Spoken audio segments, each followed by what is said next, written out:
할렐루야. 대림절 둘째 주를 맞이해서 주님의 전에 나와 예배하는 우리 사랑하는 믿음의 권속들 위에 하나님의 큰 평화가 임하시길 주님의 이름으로 간절히 축원드리겠습니다. 대림절이라는 말은 말 그대로 기다리는 절기죠. 유대인들 오랫동안 메시아가 오기를 기다렸습니다. 그리고 메시아가 오기를 기다렸던 그 유대인들은 하나님 앞에 간절히 기도했던 것을 우리가 성경에서 보게 되는데, 그 중에 시몬이라는 제사장이 그런 사람 중에 한 사람이었었어요. 누가복음 2장 25절에 보면 이 사람은 의롭고 경건하여 이스라엘의 위로를 기다리는 사람이다, 이렇게 기록을 하고 있고요. 또 다른 한 분은 안나라고 하는 분인데 누가복음 2장 37절에서 이 사람은 성전을 떠나지 아니하고 주야로 금식하며 기도함으로 하나님을 섬긴 사람이라고 말씀하고 있습니다.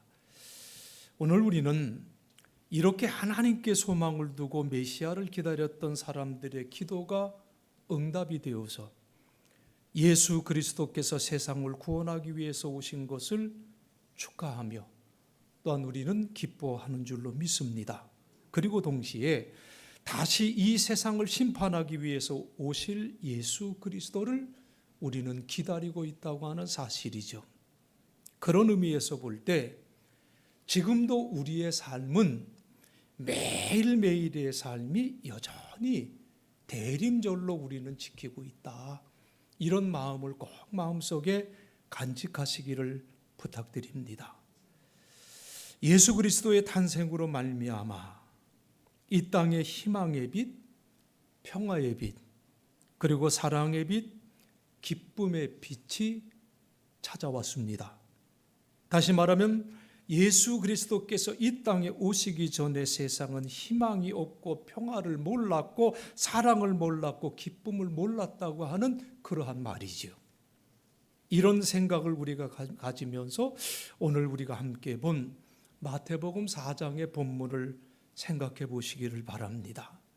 자, 오늘 본문을 보면 우리 예수님은 세례 요한이 감옥에 갇혔다는 소식을 들으시고 유대에서 갈릴리로 돌아가셔서 고향 나사렛을 떠나 가버나움으로 가셨다고 기록하고 있습니다.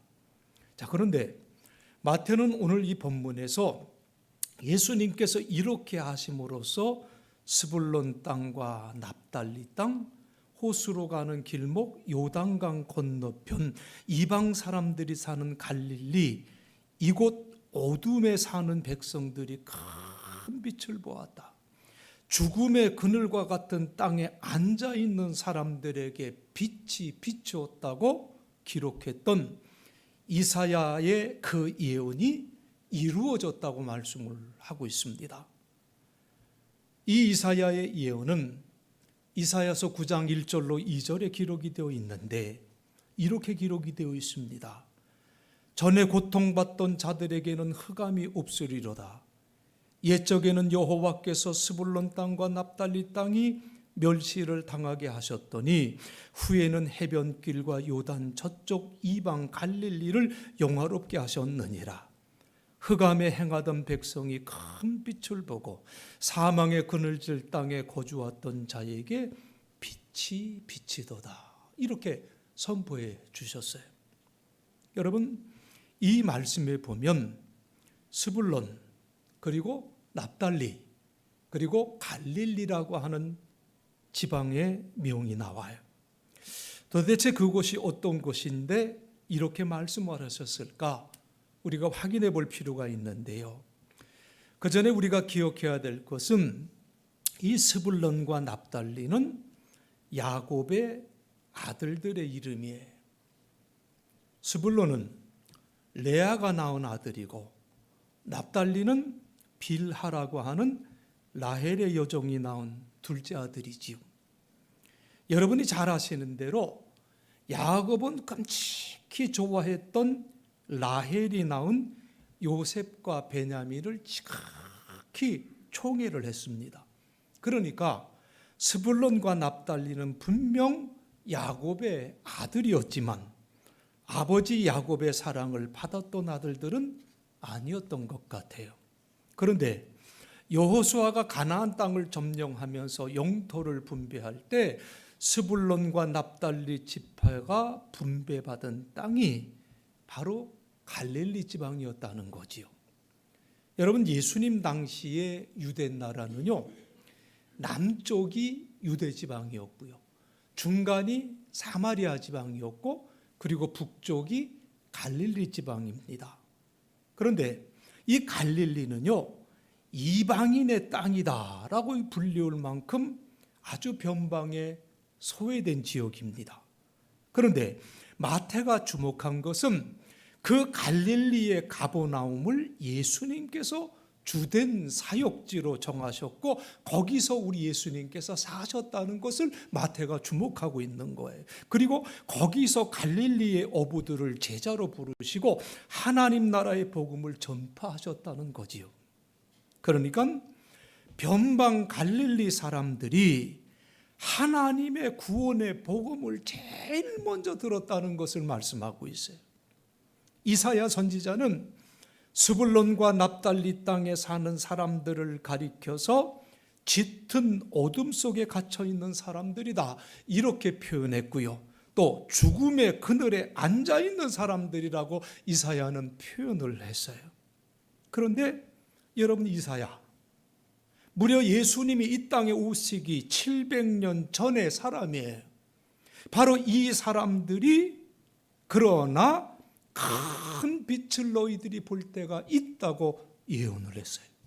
마태는요, 이 갈릴리 지역에 구원의 복음이 선포되는 것을 보면서 이것은 선지자 이사야 예언이 성취된 거로구나, 그것을 깨닫고 복음서에 기록을 하고 있다는 거지요. 여러분, 그런데 이 스불론과 납달리와 갈릴리만 그런 것이 아니라 바로 우리나라가, 우리 대한민국이 이러한 나라였다는 것을 우리는 잊어서는 안 됩니다. 불과 139년 전 우리나라 조선의 사람들이 바로 이 어둠 속에 갇혀 있는 사람들이었고, 바로 이 조선의 사람들이 사망의 그늘에 앉아 있었던 사람들이었었어요. 적어도 서양 선교사들의 눈에 비친 우리나라는 그런 나라의 모습이었었습니다. 동양의 그 작은 반도의 나라, 아무도 주목하지 않는 변방의 땅, 그 땅이 여러분 조선이었었어요. 그때 한 선교사님이 조선의 땅을 바라보면서 하나님께 이렇게 기도했다고 하는 기도문이 남아 있습니다. 주여, 지금은 아무것도 보이지 않습니다. 메마르고 가난한 땅에 나무 한 그루 시원하게 자라오르지 못하고 있는 이 땅에 저희들을 옮겨와 심으셨습니다. 그 넓은 태평양을 어떻게 건너왔는지 그 사실이 기적입니다. 주께서 붙잡아 뚝 떨어뜨려 놓은 듯한 이곳, 지금은 아무것도 보이지 않습니다. 보이는 것은 고집스럽게 얼룩진 어둠뿐입니다. 어둠과 가난한 인습에 묶여있는 조선 사람들 뿐입니다. 그들은 왜 묶여 있는지도 모르고 묶여 있는 것이 고통이라는 것도 모르고 있습니다. 고통을 고통인 줄 모르는 자에게 고통을 벗겨주겠다고 하면 의심부터 하고 화를 냅니다. 조선 남자들의 속셈이 보이지 않습니다. 이 나라 조종의 내심도 보이지 않습니다. 장옷을 쓰고 다니거나 가마를 타고 다니는 여자들을 영영 볼 기회가 없으면 어찌하나 하는 생각도 듭니다. 조선의 마음이 보이지 않습니다. 그리고 저희가 해야 할 일이 어떤 것인지, 그 일이 어떻게 나타나게 될지 조금도 보이지 않습니다. 그러나 주님, 순종하겠습니다.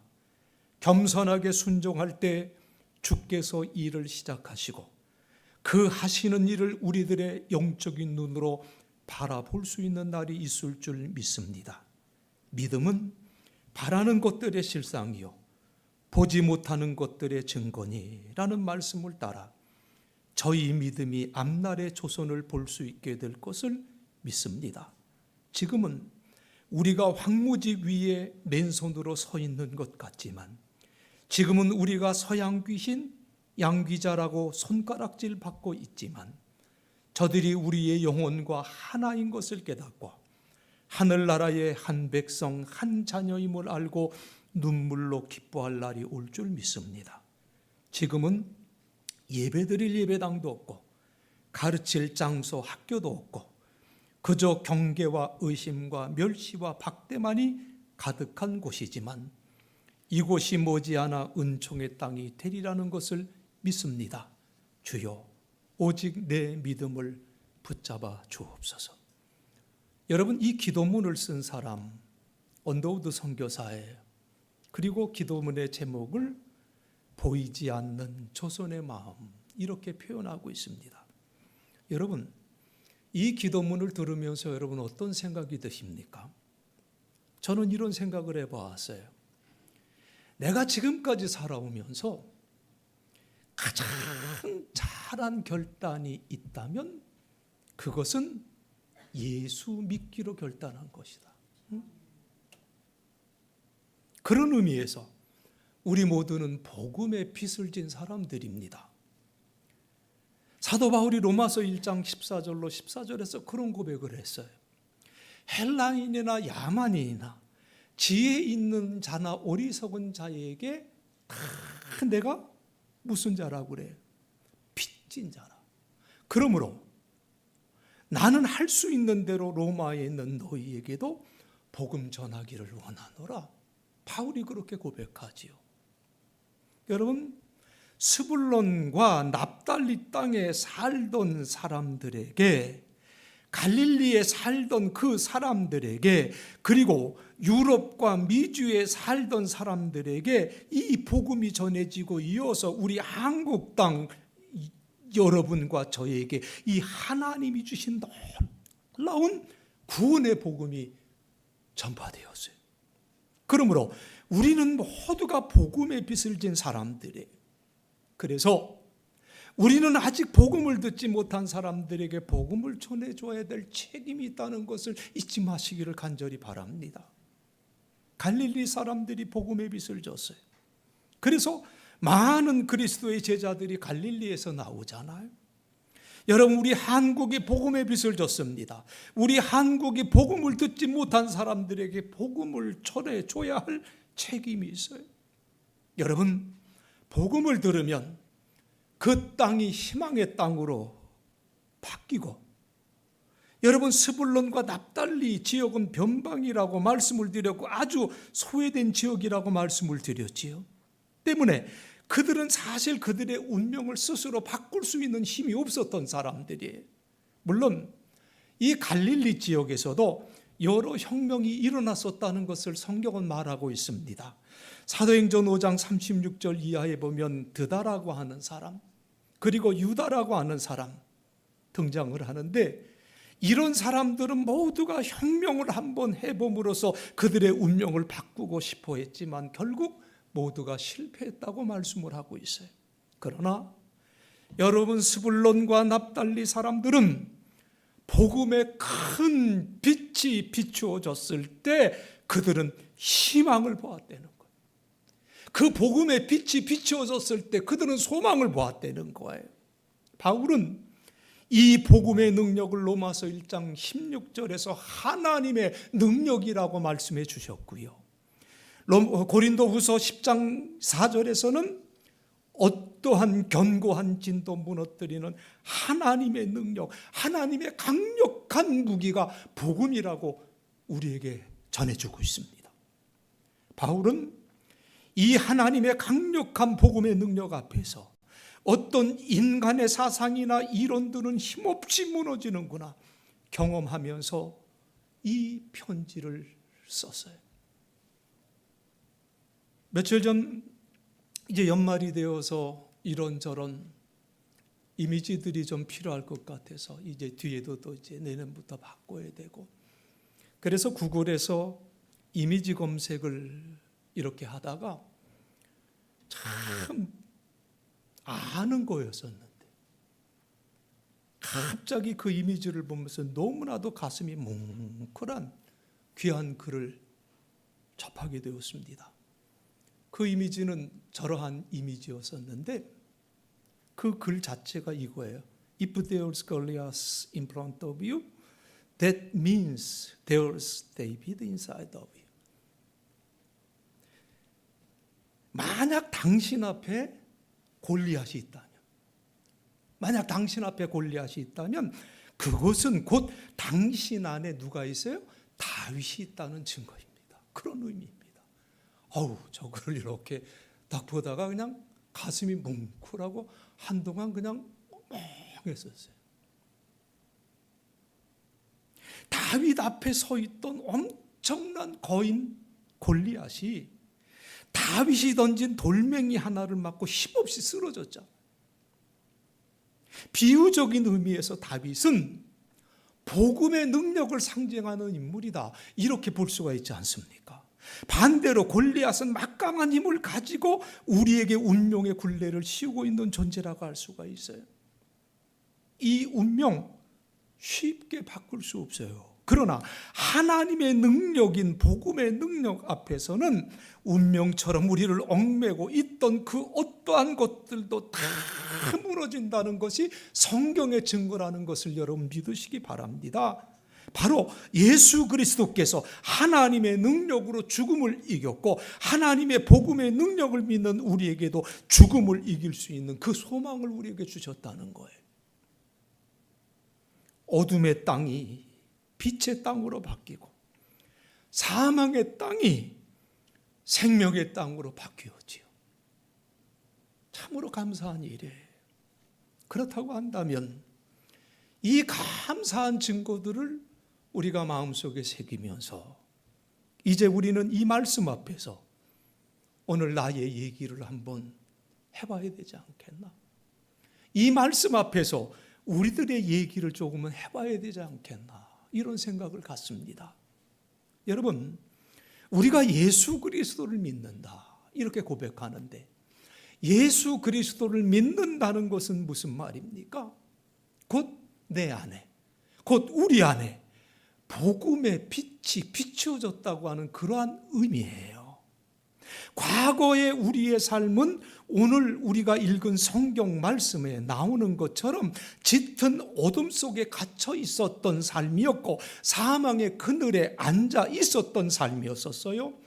이런 우리에게 하나님의 구원의 큰 빛이 비추어졌다. 그렇다면 우리의 삶은 이제는 희망의 삶, 소망의 삶, 이렇게 우리가 바뀌어져야 되지 않느냐.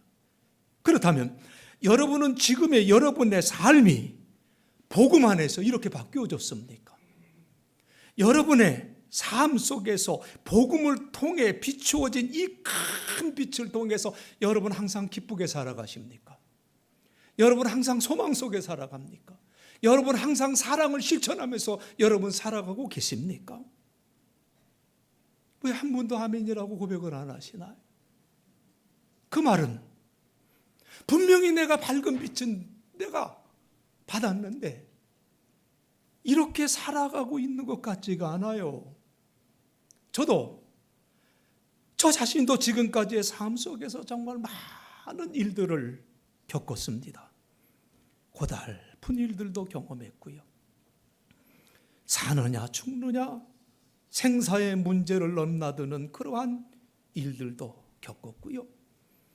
경제적인 문제와 건강의 문제, 인간관계의 문제, 그리고 무엇보다도 목회 여정 속에서 주어지는 많은 고민과 어려운 일들 등등 내 삶 속에서 끊임없이 많은 문제가 있었던 것을 경험하면서 살아왔습니다. 지금 이 나라를 볼 때도 희망이 보이지 않아요. 여당에게 큰 실망을 갖게 되고요. 저는 야당에게는 큰 좌절감을 갖고 있어요. 지금 이 나라를 바라보면서 누구는 잘하고 누구는 못한다는 말을 어떻게 할 수가 있습니까? 양심이 있으면. 할 수가 없어요. 총체적인 난국 속에 이 나라가 서 있다 그 말이에요. 여기서 누구 편을 들어요? 바보짓이에요. 하나님 지금까지 이 나라를 붙들어 주셨는데 앞으로도 이 나라를 꼭 붙들어 달라고 우리 기독교인들은 기도해야 될 줄로 믿습니다. 청년들은 노력은 하지만 미래가 보이지 않는다고 아우성이, 공부를 마쳐도 마땅히 일할 곳이 주어지지 않는데, 그리고 지금의 현실이 금방 달라질 것 같지도 않아요. 이런저런 많은 것들이 우리의 마음을 정말 무겁게 만들고 있습니다. 비유적인 의미에서 정말 내 앞에 수많은 골리앗들이 서 있어요. 그 수많은 골리앗들이 우리 앞에 나의 가고자 하는 길을 막고 있다 그 말이에요. 사랑하는 성도 여러분, 이 땅에는 각계각층 남녀노소 가리지 않고 많은 어려움들이 분명 존재하고 있습니다. 그런데 여러분, 이러한 어려움들이 많지만 믿음이 있으면 하나님께서 이런 장애물들을 다 치워주십니까? 아멘 하셔서 고마운데요, 믿음이 있는 사람들 앞에도 똑같은 장애물들은 있잖아요.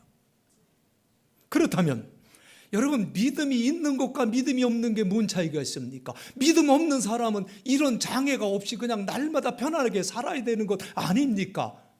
도대체 믿음이 있다는 것이 무슨 뜻입니까? 여러분, 믿음이 있는 것과 없는 것의 차이점이 무엇이겠습니까? 누가 나에게 이런 질문을 한다면 저는 희망이 있는 것과 희망이 없는 것이라고 말씀드리고 싶어요. 믿는 이들에게는 분명히 희망이 있어요. 소망이 있어요. 믿음이 없는 자에게는 그 소망이 없어요. 바울은 희망의 삶에 대해서 로마서 8장 24절로 25절에서 이렇게 말합니다. 우리가 소망으로 구원을 얻었음에 보이는 소망이 아니니 보는 것을 누가 바라리요. 만일 우리가 보지 못하는 것을 바라면 참음으로 기다릴지니라 말씀을 합니다. 우리는 소망으로 구원을 받았다는 거예요. 눈에 보이는 그 소망은 소망이 아니라는 거예요. 보이는 것을 소망하는 사람이 이 세상에 어디 있겠냐는 거지요. 따라서 우리가 아직 보지 못한 것을 소망하고 희망한다면 우리는 그것을 인내함으로 기다려야 된다 말씀해 주고 있어요. 사랑하는 성도 여러분, 우리에게 희망이 있다. 그 소망이 있는 사람, 현재가 아무리 힘들고 현재가 아무리 깜깜하고 어려워도 참고 기다릴 줄 알아요. 단순히 참고 기다리기만 하는 것이 아니라 소망이 있는 사람은 그것을 극복하고 그것을 이길 수가 있습니다. 그러나 소망이 없는 사람은 어떻습니까? 낙심해요. 포기해요. 좌절해요. 그런데 이런 이야기가 다른 사람의 이야기가 아니라 나의 이야기라고 한번 생각해 보세요.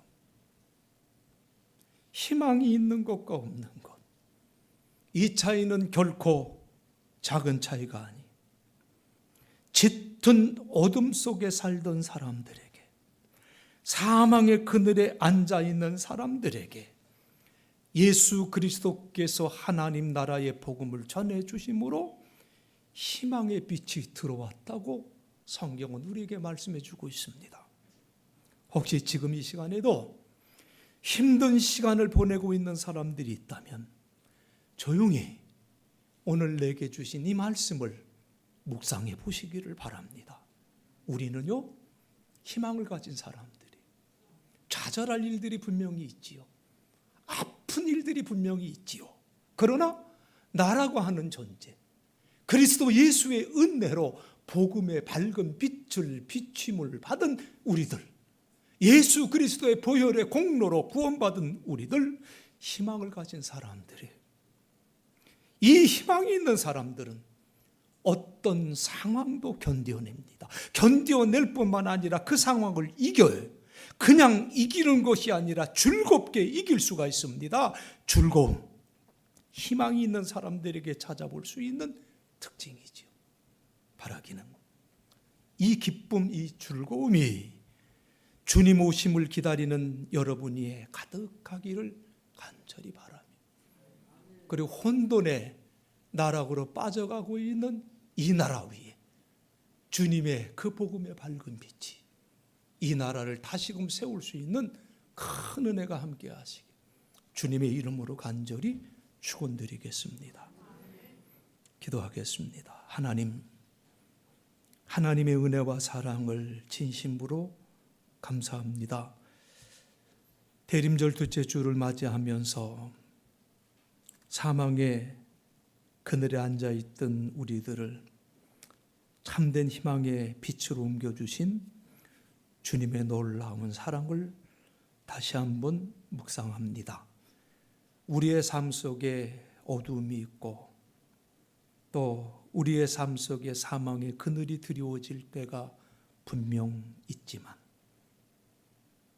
복음의 밝은 빛은 우리로 하여금 소망을 갖게 하시고 참된 소망을 가진 이들에게는 기쁨으로 그 모든 것을 극복할 수 있는 은혜를 하나님이 허락해 주심을 믿습니다. 아무리 힘든 골리앗과 같은 존재가 있다 할지라도 복음의 밝은 빛으로 승리할 수 있는 그 귀한 삶이 나의 삶이 되게 하여 주옵시고 우리의 삶이 되게 하여 주옵시고 이 나라와 이 민족이 될 수 있도록 하나님 강권적으로 역사하시고 붙들어 주시옵소서. 예수님 거룩하신 이름 받들어 간절히 기도드리옵나이다.